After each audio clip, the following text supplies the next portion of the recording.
Hello everyone, welcome to my channel বিতিশার রান্নাঘর।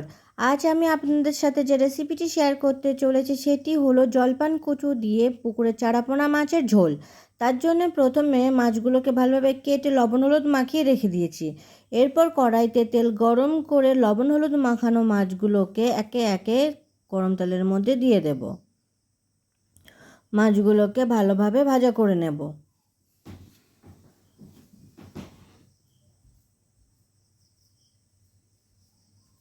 মাছগুলো ভালোভাবে ভাজা হয়ে গেছে, মাছগুলোকে তুলে নেব।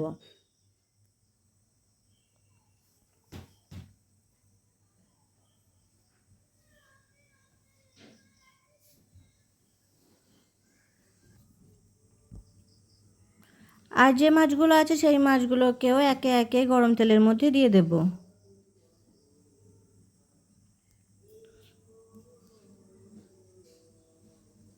মাছগুলোকে ভালোভাবে ভাজা করে নেব।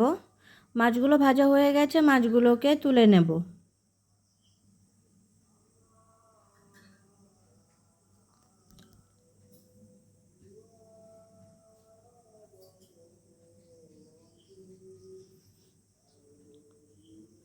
এরপর গরম তেলের মধ্যে দিয়ে দেব 5 ফোড়ন। এরপর দিয়ে দেব কেটে রাখা জলপান কচুগুলোকে ভালোভাবে নাড়াচাড়া করে নেব আর ভাজা করব।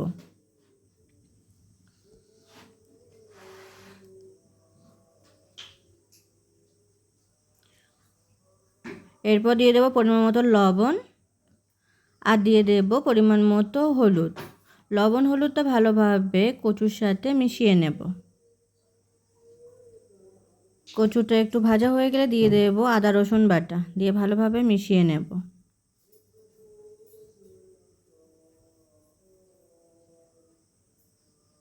আদা রসুনের কাঁচা গন্ধ চলে গেলে দিয়ে দেব কেটে রাখা কাঁচা লঙ্কা। এরপর দিয়ে দেব পরিমাণ মতো জল। জল দিয়ে ঝোলটাকে একটু নাড়াচাড়া করে নেব। এরপর দিয়ে দেব জিরে গুঁড়ো, দিয়ে দেব ধনে গুঁড়ো, দিয়ে ভালোভাবে নাড়াচাড়া করে নেব।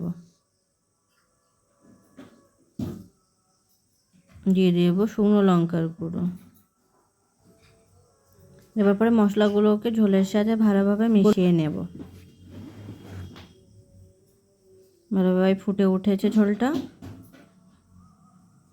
এরপর এর মধ্যে দিয়ে দেব গোলমরিচ গুঁড়ো, দিয়ে ভালোভাবে নাড়াচাড়া করে নেব। আরও কিছু সময় ফুটতে রেখে দেব। এরপর দিয়ে দেবো ভেজে রাখা মাছগুলোকে